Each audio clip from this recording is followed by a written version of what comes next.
साथियों नमस्कार। अनुराग होम्योपैथी के इस नए वीडियो में आप सबका स्वागत है। आज हम बात करने वाले हैं एक बहुत ही सामान्य सी समस्या जो सभी घरों में पाई जाती है, हील पेन या एड़ी का दर्द। एड़ी के दर्द का सबसे पहला डायग्नोसिस तो डॉक्टर्स जो हैं वो एक्सरे कराते हैं और काफ़ी और बारीक इमेजिंग भी कराते हैं, लेकिन उसमें बताते हैं कि एड़ी की हड्डी बढ़ गई है या उसमें चोट आ गई है। और कई बार एलोपैथिक पेन किलर्स काफ़ी समय तक चालू किए जाते हैं, कई स्टेरॉइड के इंजेक्शन भी लगाए जाते हैं। कुछ लोगों को कुछ समय तक काफ़ी आराम मिलता है, लेकिन ये समस्या जल्दी ठीक होती नहीं और ये काफ़ी क्रॉनिक हो जाती। तो इसका वास्तव में होम्योपैथी में क्या हम उपचार कर सकते हैं और पूरा उपचार कर सकते हैं, इसके विषय में चर्चा करेंगे। तो साथियों, इसके पहले मैं आपको बताऊं कि ये एड़ी का दर्द जो है, इसका भी संबंध हमारे इमोशन से है, हमारी भावनाओं से है। और वो जो चीज़ इसके लिए जिम्मेदार है वो आपके बच्चों के प्रति चिंता, एंजाइटी टुवर्ड्स योर चिल्ड्रन। ये एक मेन कॉज होता है एड़ी के दर्द का। और आप देखेंगे कि अक्सर ये एड़ी का दर्द बाएं पैर में अधिकतर देखने को मिलता है। तो ये किस तरह से प्रभावित करता है, इसके विषय में मैं आपको बताऊं। यदि मान लीजिए आपका बच्चा पढ़ाई नहीं करता है, यदि वो पढ़ने में कमज़ोर है, तो जब हम चिंता करने लगते हैं कि बच्चा हमारा कैसे पढ़ेगा, इसको कौन सा ट्यूशन लगाऊं, कौन से स्कूल में डालूं, ये एक चिंता का कारण हो सकता है कि ये एड़ी का दर्द हो। कभी कभी हम फ्यूचर को लेके ज़्यादा चिंतित होते हैं। मेरा बच्चा ग्रेजुएट हो गया, अब उसने इंजीनियरिंग पूरी कर ली, अब उसके भविष्य का क्या होगा, नौकरी कहाँ लगेगी। It can be also a cause of this.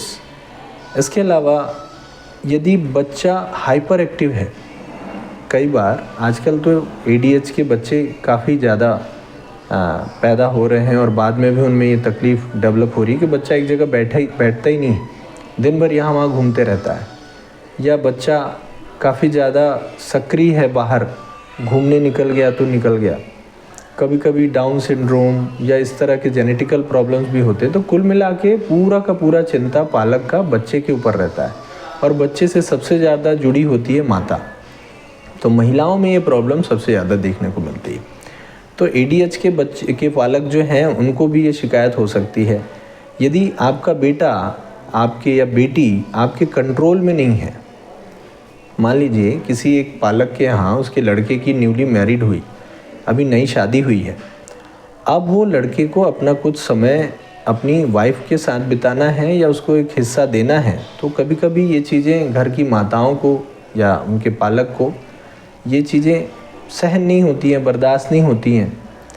तो वो जो है, अब उनको ऐसा लगता है कि बच्चा तो अब मेरे कंट्रोल से गया, मेरा बेटा अब मेरे कंट्रोल में नहीं रहा। तो ये जो एक भाव है उस बच्चे के प्रति, ये भी एक कारण बनता है एड़ी में दर्द का। इसके अलावा यदि बच्चा आपका लड़का या लड़की किसी गलत संगत में है, किसी गलत साथी के साथ है, दोस्त यार उसके ख़राब हैं, वो किसी तरह के डिस्ट्रक्टिव काम में लग गया है, तो वो जो चिंता होगी आपके बच्चे के प्रति, वो भी इस बीमारी को जन्म देती है।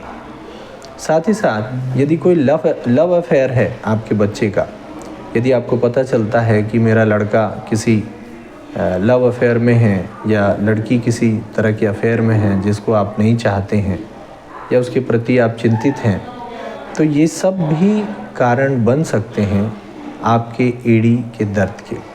तो साथियों, इस वीडियो से मैं आपको सबको यही अवेयर करना चाहता हूँ कि एड़ी का दर्द को इस एंगल से भी लेके सोचिए। अपने आप को, अपने घर को, ये चीज़ को देखिए, पहचानिए कि क्या हो रहा है मेरे घर में, कहीं इस तरह की कोई बात तो नहीं है। और यदि ऐसी कोई बात आपको समझ में आती है तो प्लीज़ आप होम्योपैथी में संपर्क करिए और किसी भी अच्छे डॉक्टर से मिलके आप अपना ट्रीटमेंट कराइए।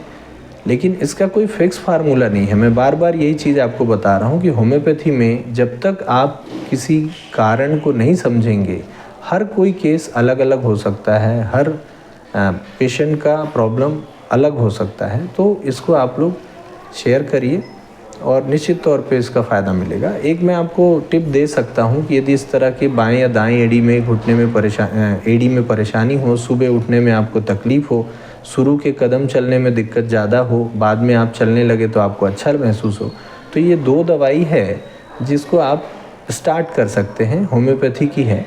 ये 2 दवाई का नाम मैं आपको दिखाता हूँ। ये दवाई है, शायद आपको उल्टा दिखेगा, रस्टॉक्स, आप नोट कर लें, रस्टॉक्स 200 ये एक दवा है। और एक दवाई है कैलकेरिया फ्लोरिका 6X। तो ये दवा आप स्टार्ट कर सकते हैं, आपको कुछ इससे राहत ज़रूर मिलेगी। यदि सिम्टम मैच करेंगे तो पूरा भी आराम मिल सकता है। रस्टॉक्स को 3 बूंद दिन में 1 बार लेना है सवेरे। और ये कैलकेरिया फ्लोरिका 6X जो है, इसकी 4-4 गोली दिन में 3 से 4 बार आपको मुंह में डाल के रखना है। तो साथियों, जब तक आपका सही डायग्नोसिस नहीं होता, आप नियरेस्ट होम्योपैथी के मेडिकल से ये दवाई लेके स्टार्ट कर सकते हैं, आपको ज़रूर फ़ायदा होगा। इस वीडियो में को देखने के लिए आप सबका धन्यवाद। और इस होम्योपैथी की जागरूकता को आप कृपया सभी तक पहुंचाएं, ऐसा मेरा अनुरोध है, ताकि हम सभी अपने विषय में, अपनी बीमारी के विषय में जागरूक हो पाएँ और जान पाएँ। आप सबका धन्यवाद।